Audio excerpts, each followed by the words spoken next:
Okay, good morning students. BCom semester 6 Gujarati. આજથી એક દાખલો આપણે સપ્ટેમ્બર 2019નો ગણવા જઈ રહ્યા છીએ. ખુશાલી મેન્યુફેક્ચરિંગ કંપનીવાળો સમ. ઓકે, તો એમાં આપણને વર્ષ, વેચાણ અને નફો આપેલો છે. ઓકે, તમને આ જે રકમ છે એ તમને ટેલિગ્રામમાં મળી જશે. તો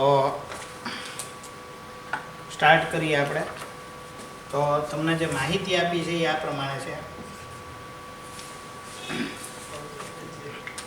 માર્કર ચાલતું નથી, બીજું માર્કર આપણે યુઝ કરીએ. ચાલો, વર્ષ આપેલું છે, વેચાણ અને નફો 2017 અને 2018 4 લાખ રૂપિયા અને 4,80,000 રૂપિયા, 40,000 અને 55,000 રૂપિયા. હવે તમે આ જોવા જાઓ તો આટલી માહિતીના આધારે તમને જે ગોતવાનું કીધું છે એ છે, સૌથી પહેલાં તો તમારે શું ગોતવાનું છે તો કે નફા જથ્થા ગુણોત્તર. હવે આ જે દાખલો છે એ એકચ્યુઅલી સપ્ટેમ્બર 2019માં પૂછાઈ ચૂકેલો છે. ઓકે, તો નફા જથ્થા ગુણોત્તર શોધવા માટે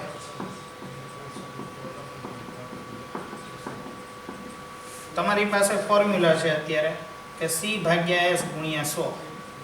પણ જ્યારે તમારી આગળ C અને S બંને અવેલેબલ ન હોય ત્યારે તમારે આ ફોર્મ્યુલા વાપરવાની છે. PVR અથવા તો નફા જથ્થા ગુણોત્તર બરાબર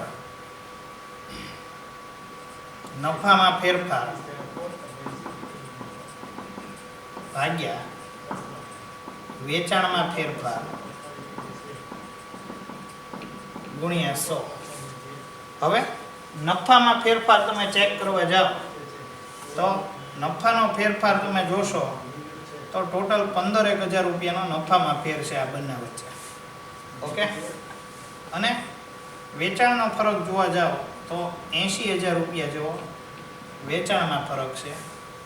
ઓકે, તો જો તમે આની ગણતરી કરો તો આનો જવાબ તમારો થતો હશે કંઈક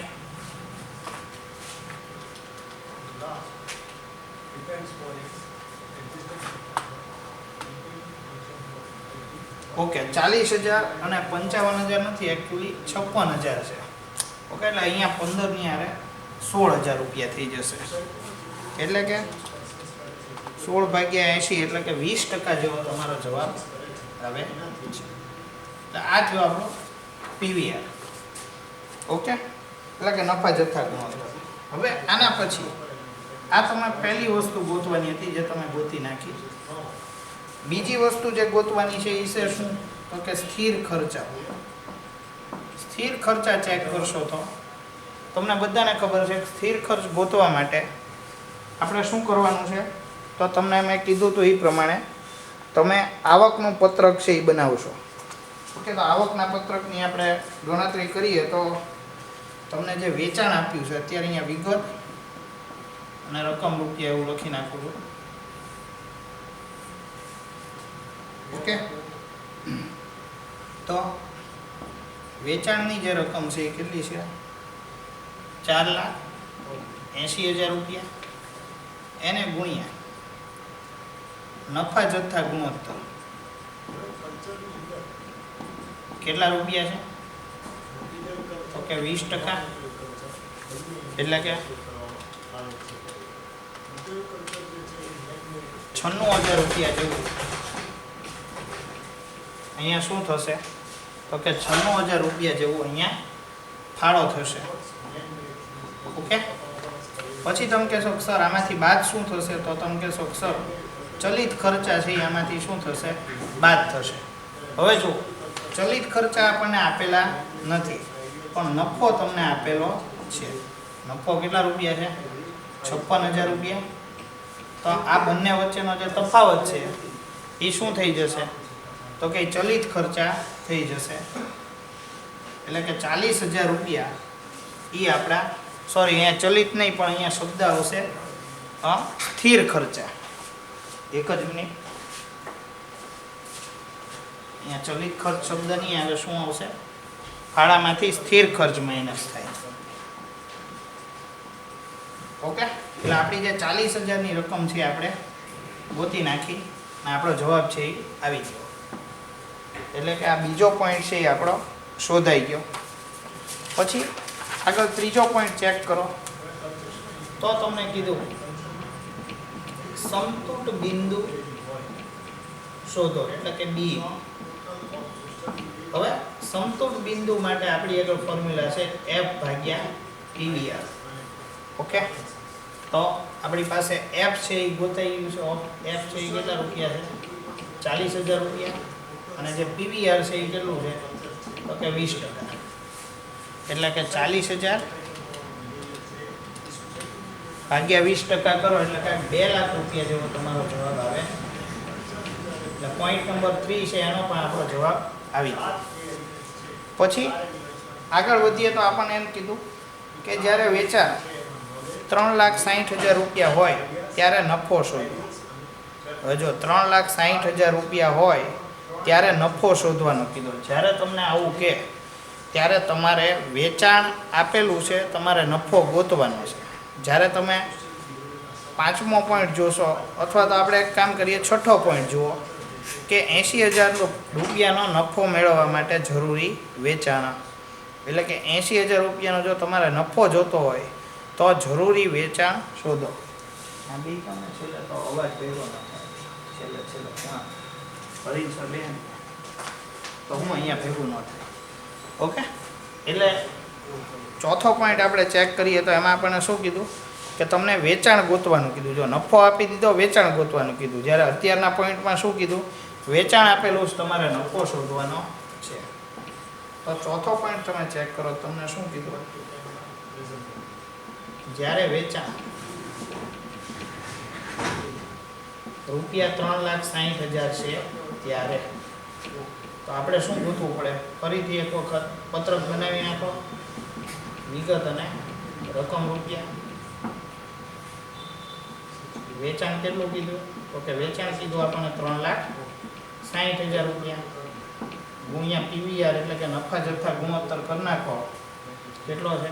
તો કે 20%. 3,60,000 ના 20% કેટલા થાય? 72,000 રૂપિયા. આ તમને ફાળો મળી જાય. ફાળામાંથી શું કરવાનું? તો કે સ્થિર ખર્ચ છે એ બાદ કરી નાખો. સ્થિર ખર્ચ છે એ કેટલો છે? 40,000 રૂપિયા. તો નફો છે એ ઓટોમેટિકલી કેટલા રૂપિયા થઈ ગયો? 32,000 રૂપિયા તમને નફો મળી જશે. ઓકે, એટલે આ રીતે તમારો આ 5મો પોઈન્ટ થયો. ઓકે, સોરી, ચોથો પોઈન્ટ થયો. હવે આગળ 5મો પોઈન્ટ આપણને ગોતવાનો કીધો. 5મા પોઈન્ટમાં શું કીધું? તો કે જ્યારે નુકસાન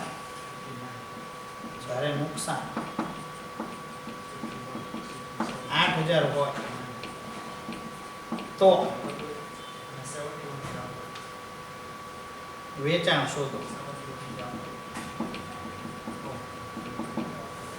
હવે ફોર્મ્યુલા શું છે? તો કે જરૂરી વેચાણ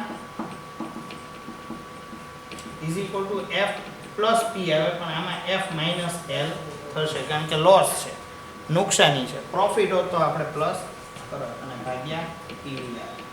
ઓકે, તો F ભાગ્યા L એટલે F માઇનસ L. તમારું F છે એ કેટલું છે? તો F છે એ 40,000 રૂપિયા છે. નુકસાની તમે કેટલી કીધી છે? તો કે 8,000 રૂપિયા. ઓકે, ભાગ્યા તમે PVR મૂકશો તો PVR નો આન્સર છે એ કેટલો છે? 20% છે. એટલે કે 32,000 ભાગ્યા 20%.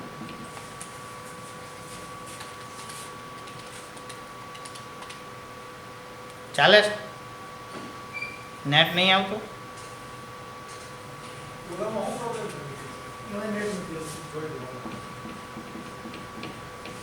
1,60,000. તમે એવું હોય તો અહીંયા સાત્ય કિશોરની જગ્યાએ બેસી જાઓ, હું હમણાં કાંઈક કરું છું. ઓકે, ચલો એના પછી છઠ્ઠો નેક્સ્ટ પોઈન્ટ કે જ્યારે ₹80,000નો નફો કમાવો હોય તો તમારે જરૂરી વેચાણ શોધવાનું છે. જ્યારે ₹80,000 નફો કમાવો હોય તો જરૂરી વેચાણ શોધો.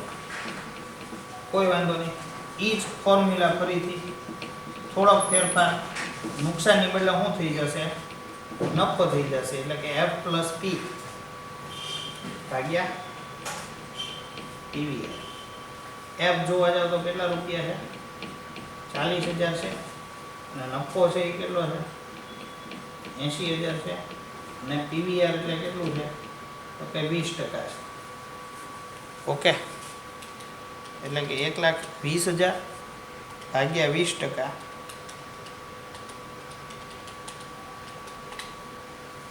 રૂપિયા 6 લાખ જેવો જવાબ આવે છે. ઓકે, એટલે આ એક 5મા નંબરનો જવાબ આવી ગયો, 6ઠ્ઠા નંબરનો પણ તમારો જવાબ આવી ગયો છે. ઓકે, હવે જે તમારે ગણતરી કરવાની છે એ 7મા પોઈન્ટ માટેની. ઓકે, તો 7મો પોઈન્ટ છે એ આપણે જોઈ લઈએ. તો 7મા પોઈન્ટમાં શું કીધું?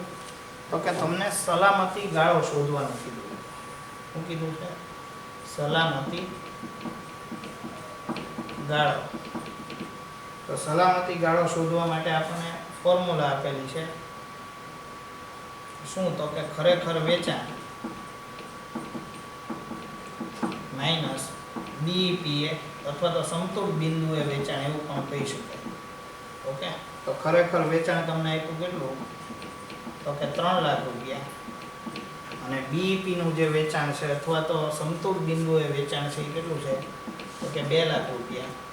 તો સલામતીનો ગાળો કેટલો થયો? તો કે ₹1 લાખ.